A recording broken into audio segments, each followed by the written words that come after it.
Hello, good morning. तुमचं सर्वांचं परत एकदा खूप मनापासून स्वागत करते आपल्या यूट्यूब चॅनलवरती. आज तुम्हाला आणि तुमच्या परिवाराला होळीच्या खूप साऱ्या शुभेच्छा. आज सकाळी सकाळी घरातली सगळी कामं आवरून घेतली आणि आज होळी म्हणल्यावर विशेष पुरणाची पोळी असणारच आहे. माझी आणि दक्षिची काही तब्येत ठीक नाही आहे, तरी त्याच्यामुळे आवाज असा येत असेल, पण तरी पण आज घरातले सगळे कामं आवरून घेतले, देवपूजा केली आणि घर स्वच्छ केलं. आणि त्यानंतर आज सकाळी नाश्त्याला पोहे बनवणार आहे, कारण की संध्याकाळी पुरणाची पोळी बनवायचीच आहे आणि त्यातल्या त्यात मला अर्जंट ब्लाऊज सुद्धा आहे, ते पण शिवायचं आहे. मग आज पूर्ण दिवसाचं तुम्हाला शेड्यूल मी शेअर करणार आहे. चला स्टे ट्यून राहा, जेणेकरून आज दिवसभर आम्ही काय धिंगामस्ती आणि मजा करणार आहे आणि होळी कशी सेलिब्रेट करणार आहे हे माहिती करून घेण्यासाठी. चला. त्यानंतर आज सकाळीच माझं मिशोचं खूप दिवसानंतरचं पेंडिंग ऑर्डर रिसीव्ह झालं. ऑर्डर हे होतं की मी कर्टन्स मागवले होते.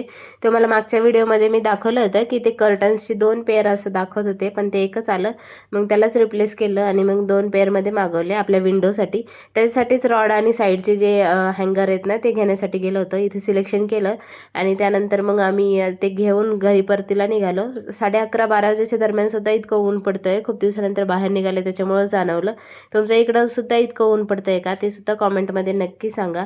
मग संध्याकाळी पुरणाच्या पोळीचा बेत होता, त्याच्यामुळेच दुपारी पोहे बनवून घेतले जेवणासाठी. आणि मग इकडे पोहे बनवत होते, तोपर्यंत दक्ष तिकडे खेळत होता आणि त्यानंतर आम्ही जेवण करून घेतलं. आणि जेवण झाल्याच्या नंतर दुपारच्या वेळेला मला एक कस्टमरचं अर्जंट ब्लाऊज आलं होतं, त्याच्यामुळे मी दक्षला इकडं पटकन झोपी लावलं आणि अर्जंट ब्लाऊज शिवायला घेतलं. अर्जंट नव्हतं तसं, ते 1 महिन्यापासून माझ्याकडं पडलेलं आहे, पण मी विसरून गेले शिवण्याचं आणि त्यांना आधीच लागत होतं. मग ते ब्लाऊज कटिंग करून घेतलं आणि पटकन शिवायला घेतलं इकडं.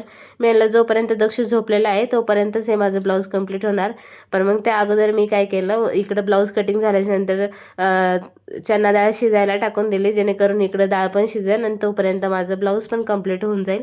आता माझे प्रत्येक वेळेस अशीच धांदल उडते, ब्लाऊज येऊन पडतात माझ्याकडं आणि मी नंतर शिवण, आज शिवण, उद्या शिवण, ह्या चक्करमध्ये ते ब्लाऊज माझं तसंच पडून राहतं. आणि ज्या वेळेला कस्टमरचा कॉल येतो की मला आज किंवा उद्या ब्लाऊज पाहिजे, त्यावेळेला माझी घाई उडते आणि सगळा गोंधळ एकत्र होतो आणि मग मला हातातले कामं सोडून ते ब्लाऊज घेऊन बसावं लागतं. आज तसाच गोंधळ माझा उडाला. ते तरी बरं झालं, दक्ष झोपला होता, त्याच्यामुळे तो झोपेपर्यंत माझं ब्लाऊजचं कटिंग आणि साडीचा पिको फॉल झाला होता आणि ब्लाऊज पण शिवून झालं होतं. त्यानंतर इकडं डाळ शिजत होती, तोपर्यंत मग मी बाकीची घरातली सगळी कामं आवरून घेतले. मग 3 वाजता ब्लाऊज शिवायला बसले, तर मला 6:30 वाजले होते ब्लाऊज कंप्लीट करेपर्यंत.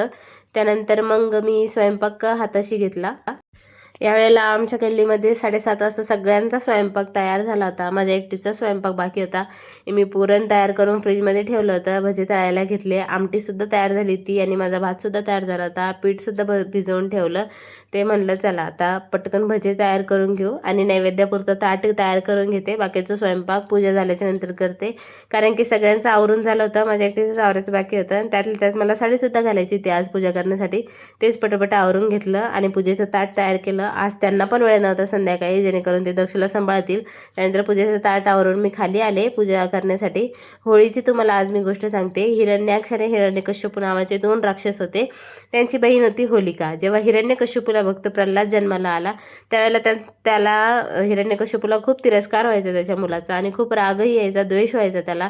त्यानंतर त्यांनी खूप सगळे प्रयत्न केल्याच्यानंतर त्याची बहीण जी होलिका होती ना, तिला त्यांनी सांगितलं की तुला जो वरदान आहे अग्नीमध्ये कधीही न ज्वलन होण्याचं, तू एक काम कर, भक्त प्रल्हादाला आगेवरती घेऊन बैस. त्यावेळेला असं झालं की भक्त प्रल्हादाला आग लागली नाही आणि होलिकाचे दहन झालं. त्या दिवशीपासून होलिका दहन म्हणजेच होळी साजरी केली जाते.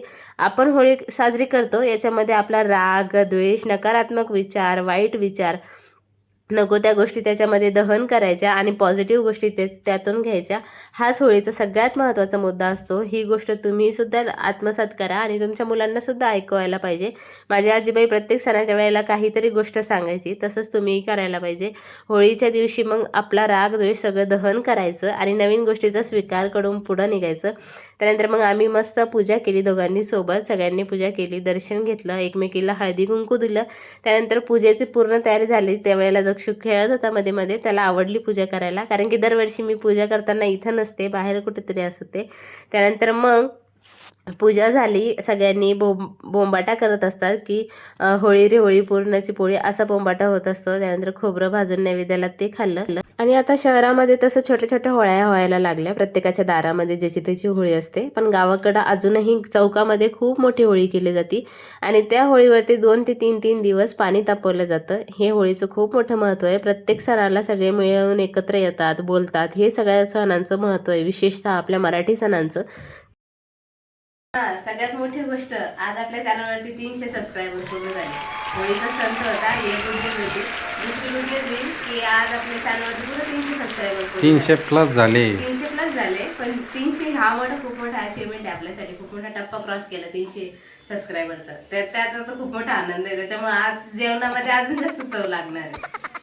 होलिका दहन झाल्याच्या नंतर मग आम्ही आयुषच्या वाढदिवसाला आलो होतो. आमच्या इथल्या बाळाचा वाढदिवस होता, मग त्यालाच पटकन आलो.